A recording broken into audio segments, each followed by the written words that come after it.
All right, let's go ahead and get started.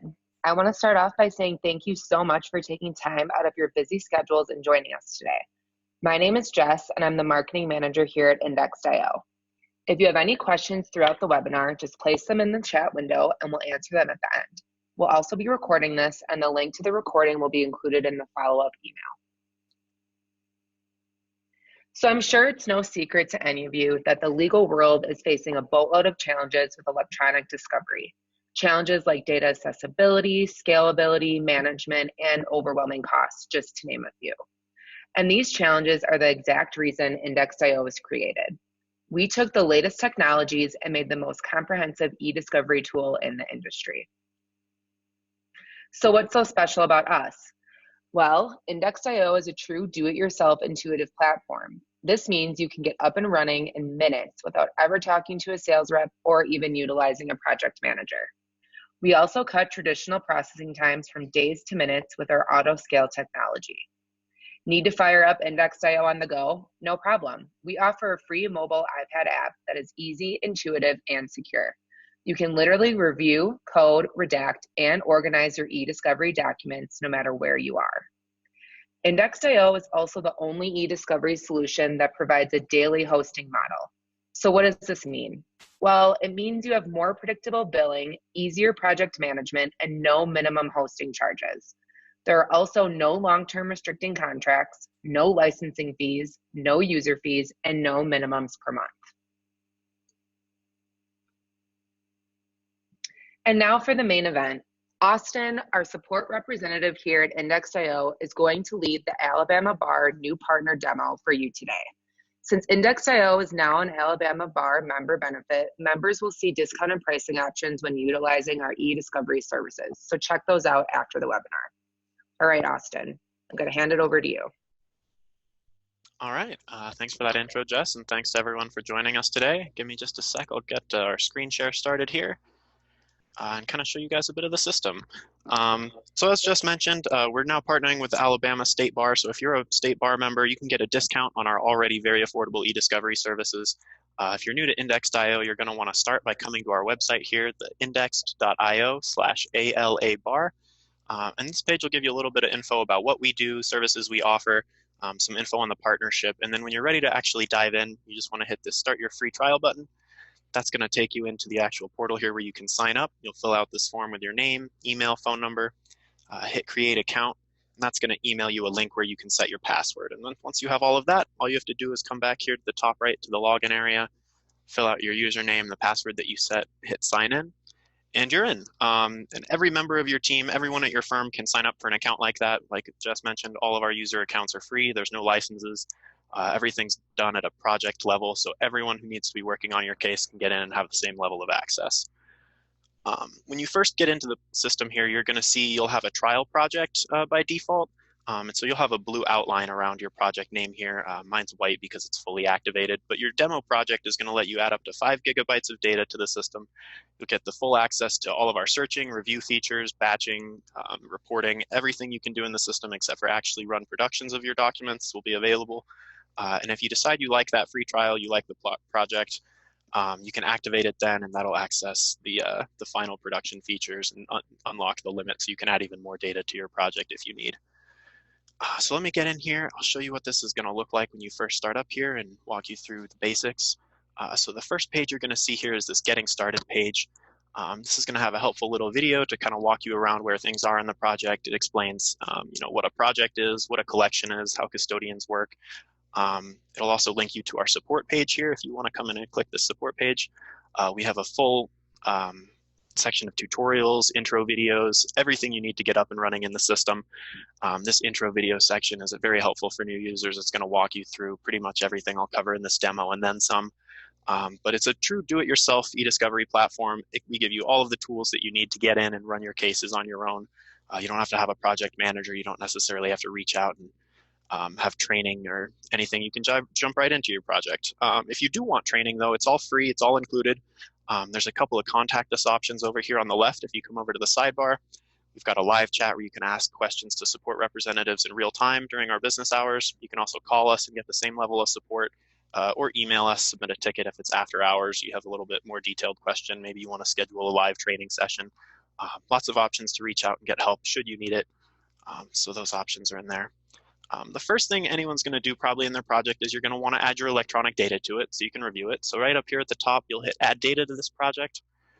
You'll start by giving it a custodian, who owned this data before it got to you. Call it a collection name. Maybe this is email account 1. Go to Next, and then you'll select where you want to pull this data from. So the basic option here is just going to be a drag and drop upload.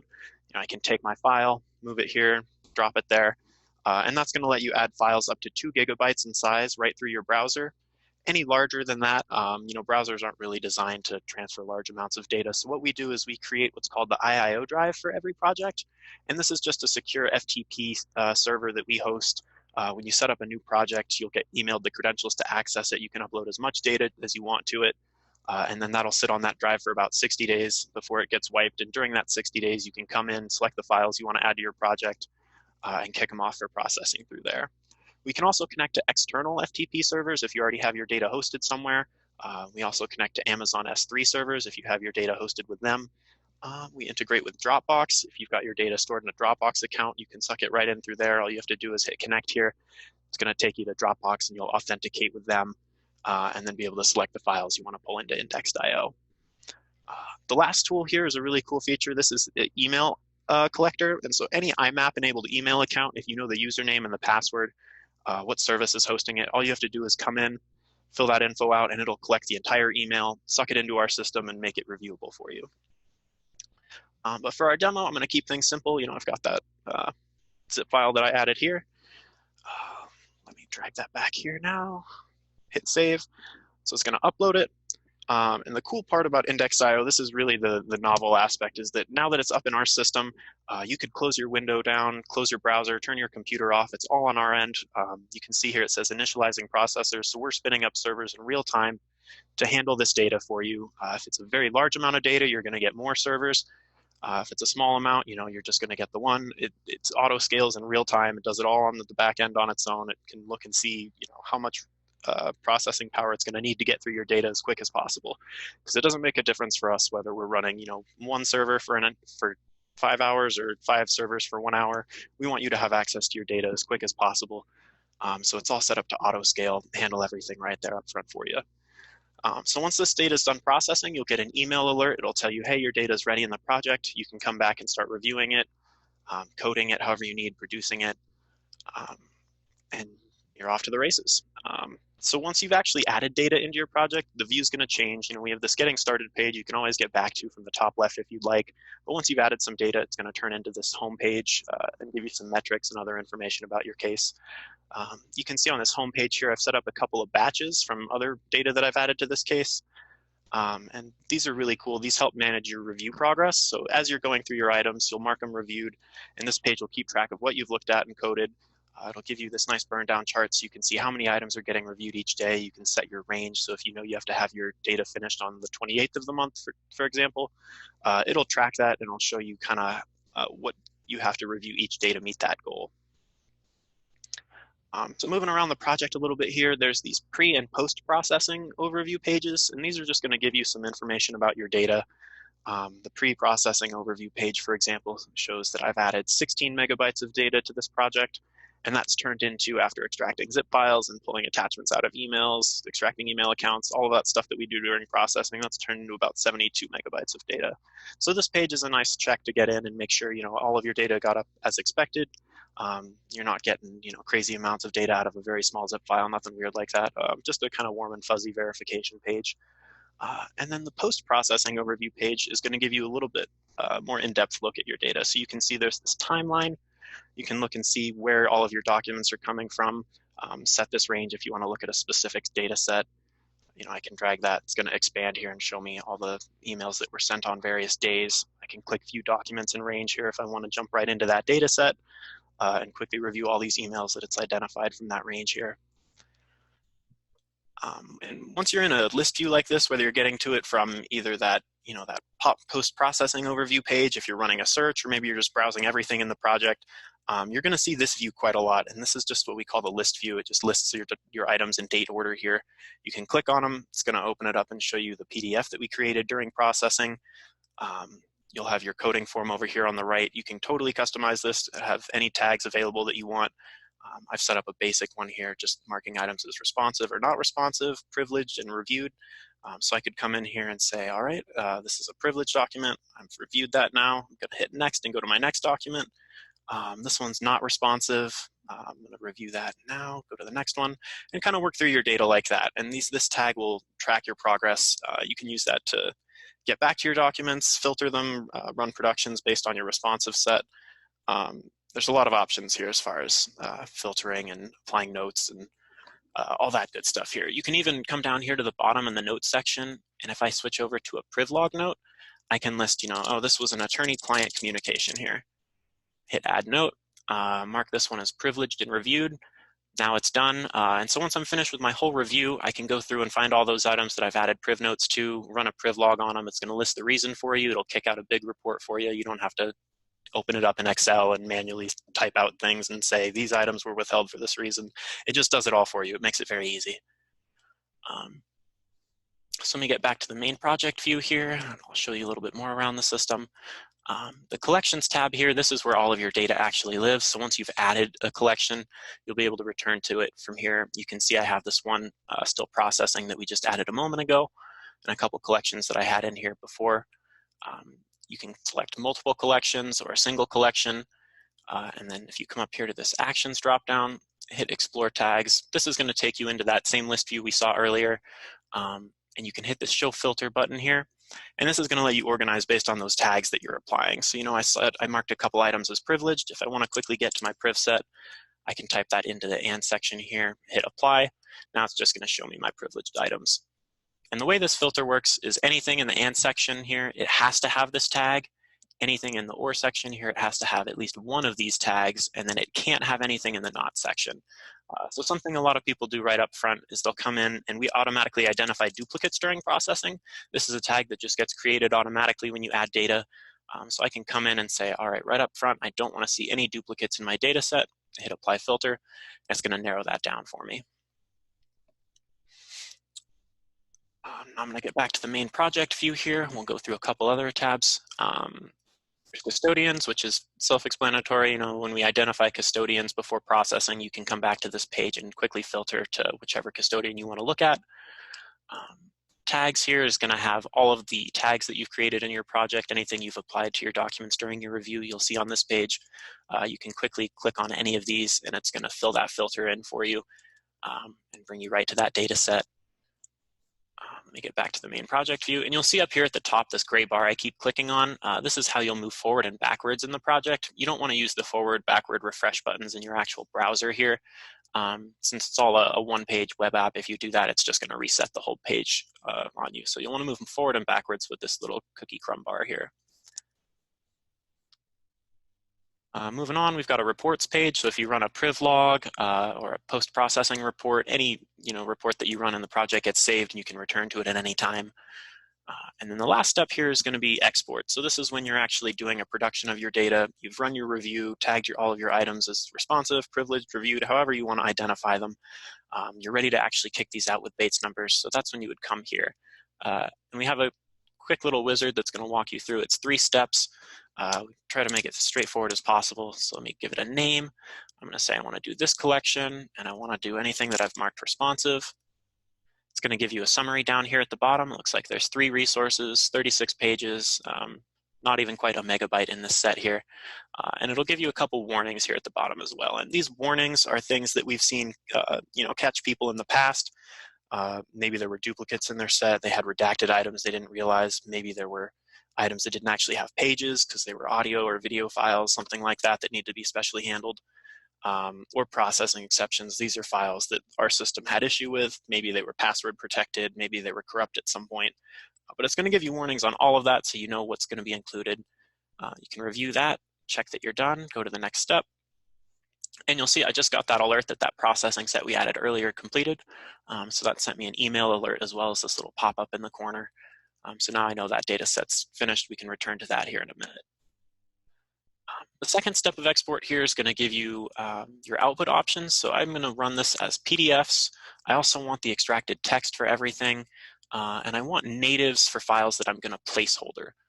And you'll see right under here, you can select the files that you want to placeholder. And what that's going to do is rather than, if you have a 1,000-page spreadsheet, you don't want a 1,000-page PDF produced because that's just a pain to work with and it's not an actual spreadsheet. So generally people will produce those as natives and it'll automatically do that for you. So you'll get a slip sheet saying, this document was produced in native format, and then it'll give them the actual spreadsheet as well.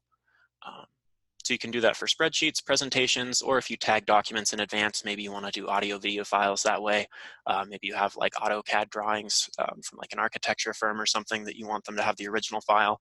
You can identify all of that in front. And then at the bottom here, you'll pick a load file. This is just what lets you load your production into other systems like ours. If you're using a different e-discovery platform or you know that the group that you're providing this data to is, you can select the load file that they're going to need and they'll be able to load it in. The last step here is your Bates numbering. So I'm going to call this, let's give it a Bates prefix. I want to start at a different value because maybe we've already run a production in here. All my documents here, I want to have a confidential label, so I'm going to add that over into the bottom left. And that's pretty much it. So those quick 3 steps, you'll select your data, select the way that you want it back out, set up how your documents are going to be named, and then it'll give you a nice summary here. And once you're all finished, you can hit Start Export. It's going to work the same way as processing. Whoops, looks like I already have a test export here.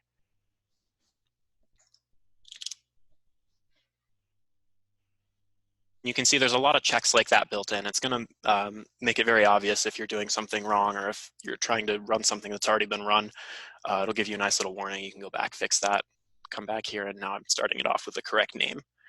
So just like processing, we spin up an environment specifically to handle that. Right now, Amazon servers are spinning up that's sending that data there. It's going to image everything, stamp the Bates numbers on it, package it all up in a nice little zip file to give to you. And once it's finished, you'll just come over here. The status bar is going to turn into a complete button, and you can download it from there. So that's the main overview of the actual project here. We have some pretty powerful tools as far as project management. If you know you're going to be working with a large team, most people just come in, it's a one-person team, they come in, add their data, review it, kick it back out. But we do have tools available if you have a multi-week, multi-month project, you're going to have a big review team in here. You want them to all have different permissions and views and things like that. It's fully customizable. So let me get into the admin section here.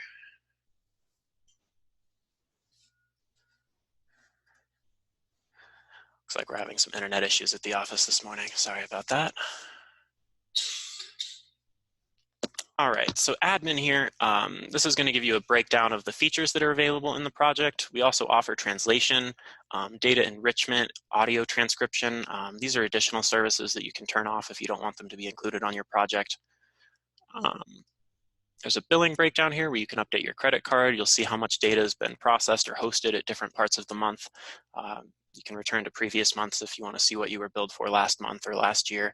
It all gets tracked forever in the project, and you can return to that at any time. There's a user page here where we can invite users. So if I was going to be a big project management team in here, maybe I'm the admin setting it up, I can come in, invite a user, we'll pick a role for them, and I'm just going to give them the default user role. I'll customize that here in a minute. Let's add a new member to our team. And keep in mind, all of these licenses are free, so if you have a large review team, there's no extra cost. It's all based on the project. You can get as many people in here working as you need. So we've added a user here. I'm going to come over and I'm going to customize their role. So we come over to the Roles tab. You can look at that. And all of this is the different permissions that are available for them. So I want to make it a very, very straightforward process for my review team. I don't really want them coming in, getting confused, seeing stuff they don't need to. So I'm going to turn off all of the viewable tabs here. Which is just going to give them their home page. All they're going to see are batches that I assign to them. I want them to be able to tag items. I don't need them to add new data. They're not running reports, downloading files, running productions, any of that stuff. All I want them is to come in, see their data, and tag it. And I also want to do some filtering for them up front. I'm going to hide duplicates, system files right up front, so they're not even going to see those. It's just going to be cleaned up from their view right from the get-go. So I'll hit save. Now when that user gets in, they're going to come in here. they'll see their homepage. All these other tabs are going to be hidden, and they'll come down to the bottom here and see I invited Brian. He'll be able to get right into Brian's review there, jump into his not reviewed set, and start looking through these items and marking them. As far as search features go, we've got the basic and advanced search bars up here at the top. The basic search bar is this white bar here. It's just going to let you do keyword searches. I can type Brian and test, and it's going to find all those items for me. And this is going to validate in real time. You see this bar is green right now. If I get rid of that second keyword, it's going to turn red because I have this and operator. So it's looking for Brian and another keyword, didn't find the other keyword, and so it's telling me, hey, this isn't complete. There's something wrong here. So once you fix that, it'll turn green again and execute in real time. You'll see all of your results down below. If you want to get fancier than keywords, there's the advanced search, which is this drop-down arrow at the end here. And this lets you combine all of these fields that we make available kind of graphically over here on the right. So I can grab, let's say, a created date, and I want to set a date range up front. Let's only look for items from 2019 to today. So I've got my date range set, and maybe I know that I want to look for only emails from the specific user in that date range. So I can hit the drop down, find the user I'm looking for, select them, hit search. Now it's going to show me all files in that range. It looks like there aren't any here in this one. And the cool thing about the advanced search is it lets you save and return to these at any time. So if instead of searching it, I can hit this arrow, hit save, put a name here. And then it's available if I come up to the Save Searches section here. I can clear out what I've got in there currently, grab any of these previous searches, drag them back out, and return to them. You can change them, hide them from other users in the project. If you're an admin and you're just using these for some of your own purposes up front, I can come and hide these from other users. I can say, oh, maybe I only want this specific person in the project to come in and be able to access that search. You can set that. As far as admin functionality goes, it's very, very easy to lock down and manage your case so that people are only seeing what you want them to see. All right, so that covers the basic project navigation, searching, a little bit of admin. So you've gotten kind of a taste of most of the functionality in the system here. One other thing I'll show here is the audit log. This is a really cool feature, especially for larger teams. You can come back and every single click that I've done here, every search I've run, every document that I've looked at, every page I've viewed, it all gets tracked. You can know exactly what your team's doing, what they're looking at, who's tagging what. There's never any question of what was done in the project. We log all of it, make it available, so it's a very, very lockdown system. All right, and that is our basic overview. So if you're an Alabama State Bar member, definitely take a look at that. Our sign-up page there, come in through that portal and make sure that you get your discount. Give the system a whirl, add some data to it, try to search it, review it. Give it a try. Like I said, all the user accounts are free. You get a free trial project. See if it's going to be a good fit for you. Jess, if we had any questions come in?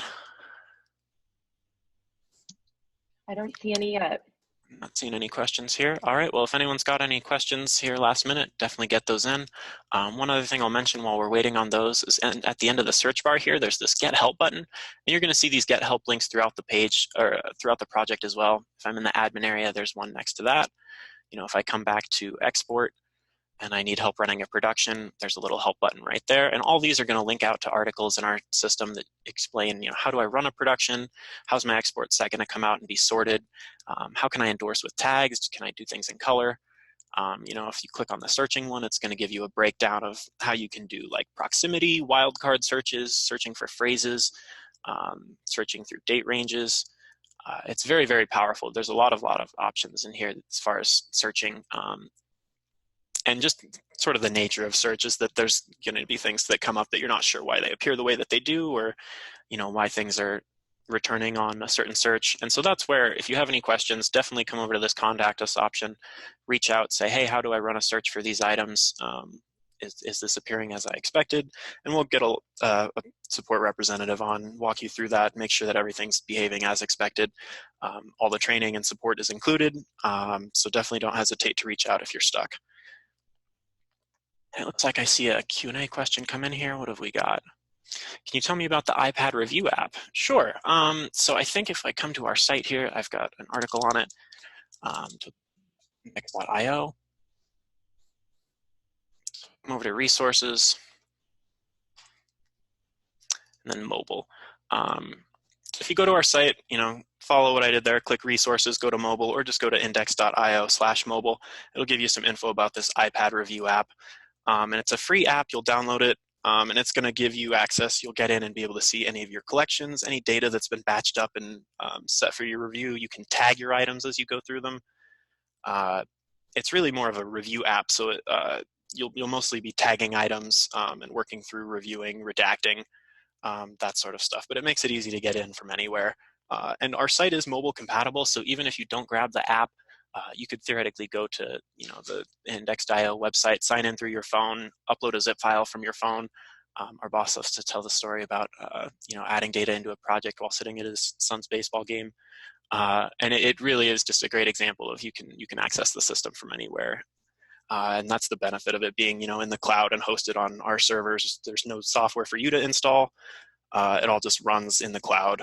It gives you a lot more processing capability and access than traditionally discovery services.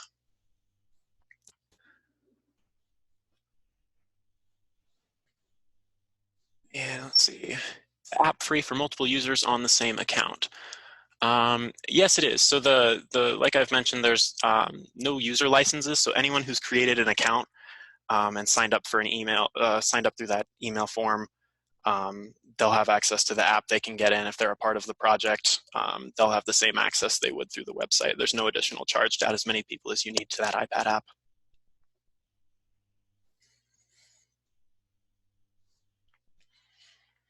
All right, I think that does it for our questions here, and we're nearing the bottom of the hour, so we're going to wrap up.